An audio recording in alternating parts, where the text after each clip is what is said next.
салом бинандагони азиз, имрӯз 29 ноябр аст ва ин барномаи хабариву таҳлили ахбори озодӣ. ба мавзӯи асосии барнома таваҷҷӯҳ кунед. таъқиби бераҳмонаи эътирози осоиштаи мухолифини ҳукумат президенти Гурҷистонро дар раҳпаймоӣ ҳузур дошт ба ғазаб овард. пароканда кардани мардум вазифаи шумо нест. шумо ба Русия хизмат мекунед ё Гурҷистон?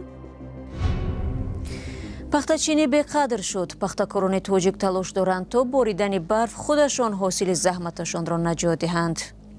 ҳозир одам мебиёред, рас худаш калони пахтар мечинед, покрива намекунад.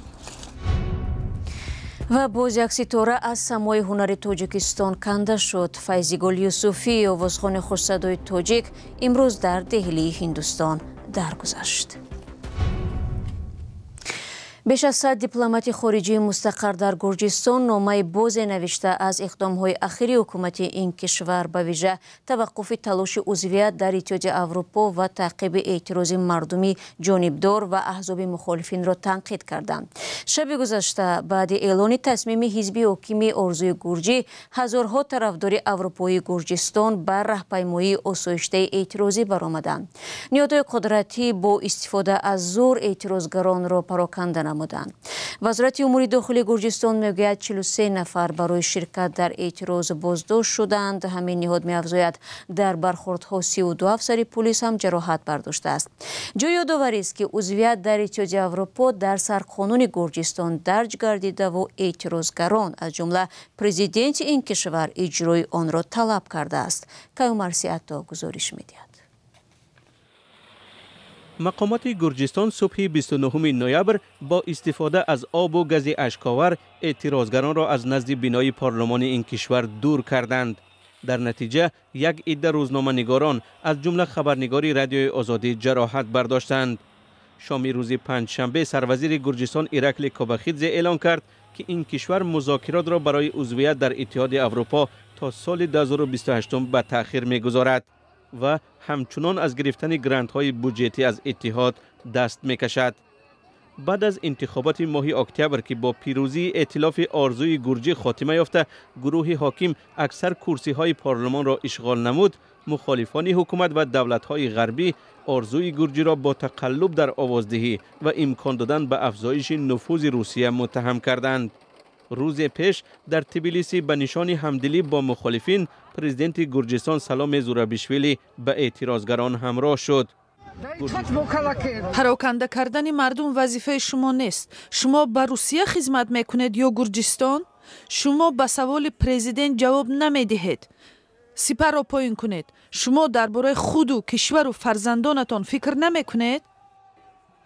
Гурҷистон дар соли 2023 мақоми нозирро дар Иттиҳоди Аврупо касб кард, вале моҳҳои охир ба вижа баъд аз қабули қонуни баҳсбарангез дар бораи агенти хориҷӣ, равобити Тбилисӣ ба Брюссел сард шудааст.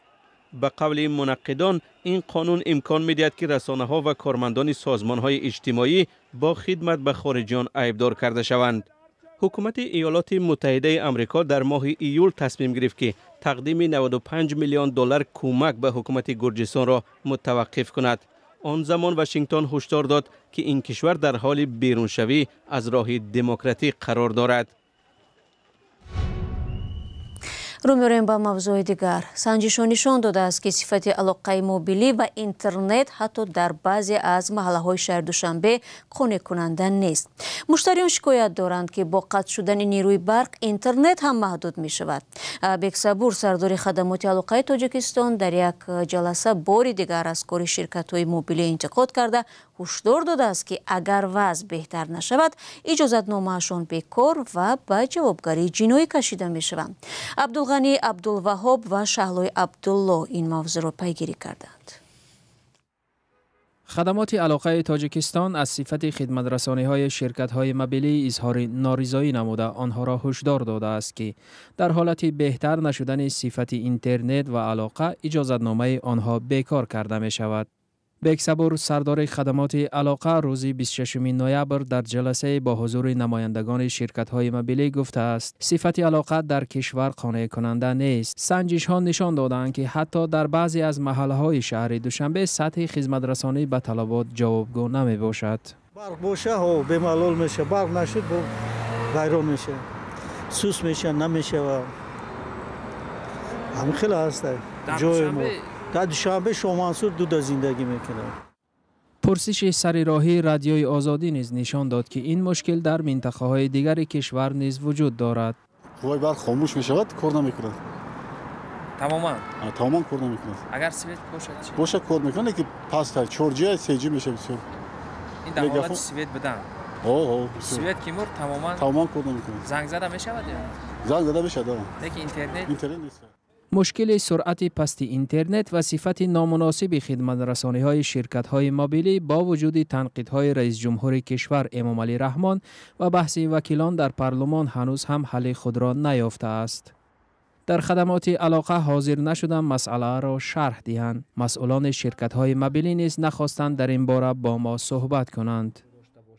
با گفته رستم گلوف، کارشناس فناوری‌های نوین، یکی از سبب‌های اساسی نبودن انتخاب آزاد و رقابت در بازار علاقه میباشد. رقابتی طبیعی که در این ساحه پیشتر بود و عین زمان متاسفانه کم شده است، همین نبودن رقابت علاقه سبب هوسمندی نداشتن خودی شرکت ها می شود. علاوه بر این، شرکت وقتی که مبلغ خود را برای خریداری کردن تکنیک و تجهیزات نو صرف می کند و باید که یک کفالت داشته باشد که قاعده های در بازار بوده هر روز عوض نمی شوند و آن مبلغی که صرف می کند برای خریداری کردن تجهیزات در نتیجه جاری کردن خدمت رسانی های نو می تواند آن مبلغ را برعکس کار کند گیرد و برای آن که این گونه کفالت باشد پیش از هم باید که بازار آزاد باشد و قاعده های فعالیت در این ساحه روشن و شفاف باشند.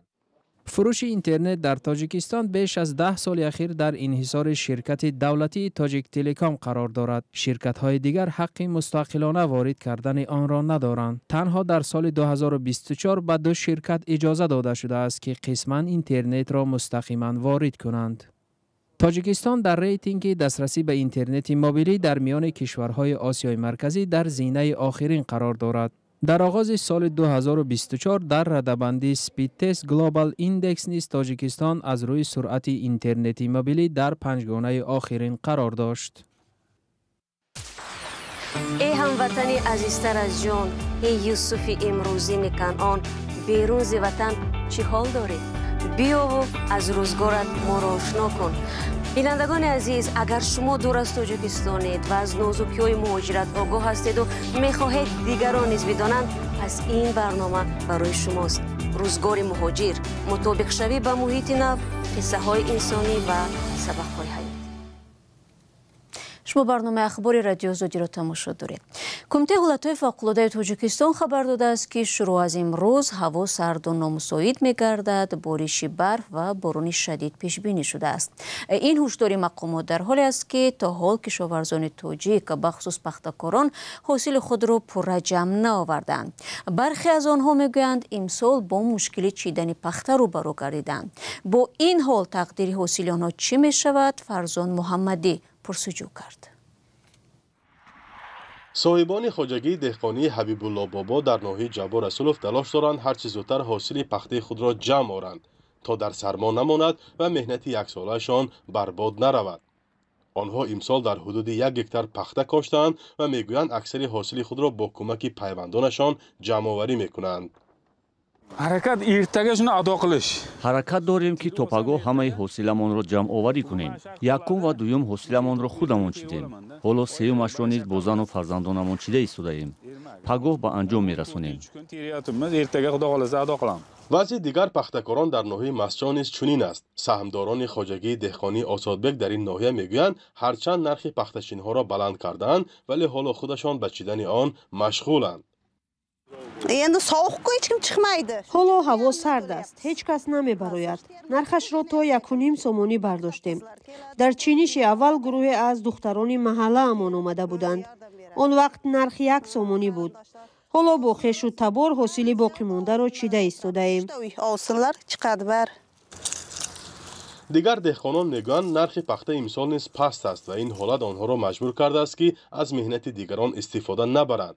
به گفته آنها امسال قیمت 1 کیلو پخته از 6 تا 7 سامانی است که این نرخ دهقانان را قناعتمند نمی کند. اینجا حاضر هر یک از سهمدار هر یک از سهم خودش میشینه. حاضر آدم میبیارید راست خودش کلان پختر میشینه تقریبا نمیکند. برای همین مجبور خودمون میشینیم چیکار میکنیم دیگه. کشاورزانی که پخته‌هایشان پربارتر شکفته است توانستند با راه هوسمندگردانی پخته‌چینی‌های زیاد را جلب نمایند. دهقانان خواجگی دهقانی جمعه آدینه میگویند امسال کمبود پخته‌چینی‌ها را حس نکردند و 8 هکتار پخته‌شان را سری وقت چیده ایستادند. اکثر کارگران و پخته‌چینی‌ها در میدان‌های پخته زنان هستند. ما چینکچیمون پدرکه دادگیم چینکچی همین خواجگیمون ما یکم چینک سنتنر بلند چینکچیمون رئیس ولایت پدرکه داد. مسئولان مقامات محلی، تعلیمگاه و دیگر ساحه‌های دولتی امسال از لحظه‌های زیادی پخته‌چینی کارمندانشان با راه حشر به نمایش گذاشتند. پخته یا پنبه یکی از بخش‌های اساسی اقتصادی تاجیکستان است. ریاست کشاورزی ولایت سوخت میگوید با راه فهماندهی گسترده امسال کشتی پخته را در شمال تاجیکستان بیش از 7000 هکتار افزایش دادند. ولی دهقانان بهار امسال از کشتی مجبوری شکایت داشتند. احتمال از درآمدی کم و ناچیز گرفتنشان پیشکی آگاه بودند. همکنون در برابر نزدیک شدن فصل زمستان کمیته حالتهای فوق‌العاده تاجیکستان خبر داد که هوا خیلی سرد می شود و بارش باران و برف پیشگویی می گردد. ولی مشاهده می گردد که در بعضی از کشتزارهای ولایت سوخت پخته نچیده مانده است. حالتی که برعکس رفتن مشقت دهقانان پیشگویی می گردد. فرزان محمدی، رادیو آزادی، ناحیه جبار رسولوف. گزارش فرزان محمدی بود. فیضگل یوسفی آوازخوان معروف تاجیک روز 29 نوامبر در شهر دهلی درگذشت. او 50 سال داشت و در سالهای آخر از درد سر و قلب و فشار بلندی شکایت می‌کرده است. خبری درگذشت این خواننده خوش صدا دوست او روزنامه‌نگار و ترانه‌نویس تاجیک آرزو ایسویف را در سوگ نشاند. خبری مرگ فیضگل مرا غافل گیر کرد. اصلا فیضگل یک نمادی از ذات زنی آزادی خواه، حق طلب، ناترس و جسور بود که در ایام خیلی سخت و سنگین حیاتش زمان جنگ شهروندی و سالهای بعد از جنگی علیه خرافات توانست هنر خود را به اخلاصمندانش پیشکش کند و توانست توسط هنر خود اندیشه ها را دیگر کند. تا آخر همین گونه یک انسان مبارز و استوار در عقیده خود باقی ماند. زندگی خیلی پر فاجعه و پر ماجرا داشت. یادم هست در یکی از مصاحبه ها در برنامه ناگفته ها ذکر کرده بود که سالهای نارامی حتی سلاح به دستان به خانه‌اش در آمدند و از تفنگ شلیک کردند، زخم برداشت از پایش. و من همیشه احسان میخوندم به اون قدرت و اقتداری که روحی فیضگل داشت. همیشه فکر میکردم که این مریضی را نیز او مغلوب میکند. ولی صد افسوس، خواهش‌های ما دیگر است، قانون‌های زندگی دیگر است. خدا رحمتش کنه. گل آلوچه گلابی سر به بالینی که خوابی مثل من عاشق شیدا جانه تو دیگر بار نیابی. تربت فیضگل یوسفی را با اولین هواپیما از هندوستان به تاجیکستان انتقال خواهند داد. دوستان عزیز، فرصتی که در اختیار داشتیم انجام یافت. تشکر از یکایک شما که تا پایان برنامه ما را تماشا کردید. البته خبرهای از این بیشتر رو چون همیشه شما عزیزان میتوانید در وبسایت azadi.org و صفحه های رادیو آزادی در فیسبوک و اینستاگرام، ایکس و تلگرام، تیک توک و یوتیوب دسترس کنید. اگر شما هم خبری دارید برای ما بگویید. در دو روز آینده برایتان استراحت خوب میخواهیم. خود را احتیاط کنید عزیزان و خدا نگهدار.